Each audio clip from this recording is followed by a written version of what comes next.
There are two things Japanese manufacturers are known for: sports cars like the RX-7, the GT-R, etc., or hot hatches like the Pulsar GTI-R or the Honda Civic Type R. They don't normally make sports sedans, certainly internationally anyway.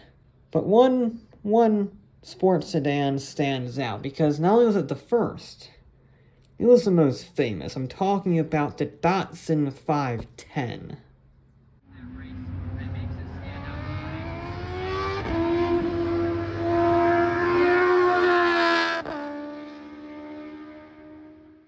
The Bluebird was Nissan's overarching passenger car lineup in the 1950s, so it was a pickup, sedan, estate, delivery van, whatever you needed, it was. Now, the original 110 models were based on Austin A40s, but by the 410, they were Nissan designed and styled by Pininfarina.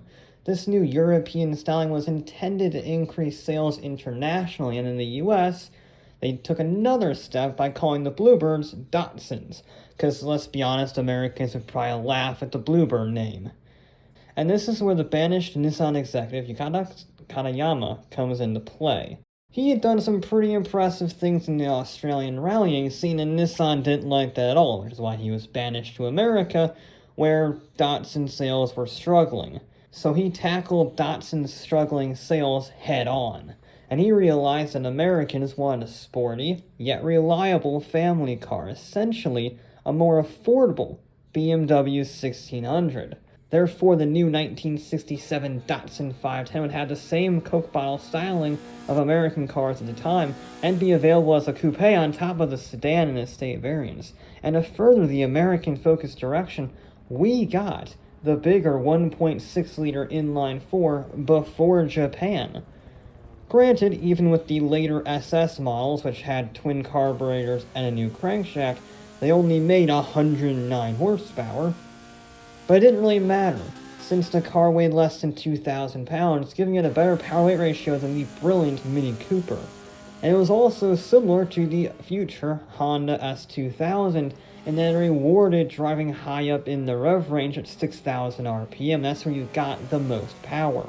Combine that with the McPherson independent suspension, rear-wheel drive, and a 4-speed manual, you had an affordable, sporty car that was a blast to drive hard. Americans hadn't really seen it before. We had European sports cars that were insanely expensive but insanely good, or we had the big, loud, brash American barges that were very cheap and very fast in a straight line, but liked to lean a lot, shall we say, in the corners. But arguably the nicest thing about the 510 is that Nissan's parts were completely interchangeable. So the super lightweight Datsun sedan was just a brilliant starting point. You could easily replace its, let's be honest, pitiful 4-cylinder with the engine from a Skyline 2000 GT, and then pair it with a 5-speed manual from the 200SX, all in the sub 2,000 pound package of the 510. Essentially, Nissan's interchangeability made the 510 the Japanese equivalent of the Ford 32 Coupe. It was immensely customizable to whatever you wanted to build it. It was truly unique for everybody. That made it a very popular car, and it put Datsun, and by proxy Nissan, on the US map. But Mr. K knew how to cement it in the books of legend. Racing. Mr. K started out in 1970 with long-distance rallying, and immediately it was a force to be reckoned with. Its wins on its debut year include the 19,000-kilometer round Australia trial and the Safari Rally, and it continued winning titles in Australia until 1983 when all-wheel drive arrived. But rallying, sadly, isn't that popular here in the States, so Mr. K turned to one of the biggest racing series in America. The Trans Am Series was a place for the Big Three to duke it out on America's best circuits, so we had Boss 302 Mustangs going wheel-to-wheel with Camaro Z28s and AMC Javelins. Now, the 5-liter monsters were a little too big for the tiny 2-liter 510s, so the under 2.5-liter class was chosen. They got the same spectator exposure as the big boys, but Datsun only had to fight Alfa Romeo GTVs, Ford Escorts, and Porsche 911s. much more reasonable competition for the little Japanese sedan.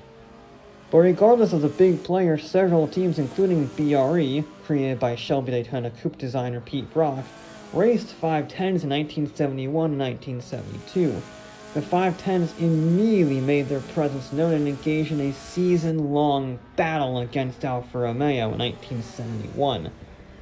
Alfa Romeo scored first or second in every single event that year, and Datsun basically did the same thing, and they ended up tied on points at the end of the season, which meant it went down to the countback, and the 510s scored 6 wins to the GTV's 4, securing the title.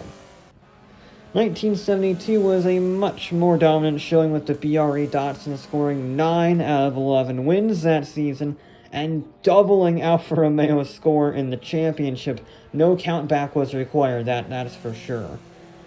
And then the under 2.5 liter class was ended and the 510 was retired in the same year. But it did its job. It made Datsun a household name, something that Mr. K would continue to do with his next project, the 240Z. But the old Bluebird soldiered on with the 610, 710, 810, and 910.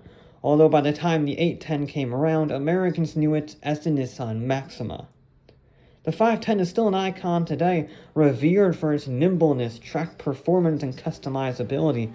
It could be regarded as a David versus Goliath. I mean, it was a small Japanese sedan, just 2 liters in displacement, going toe-to-toe with the Alfa Romeo GTV touring cars and Porsche 911s.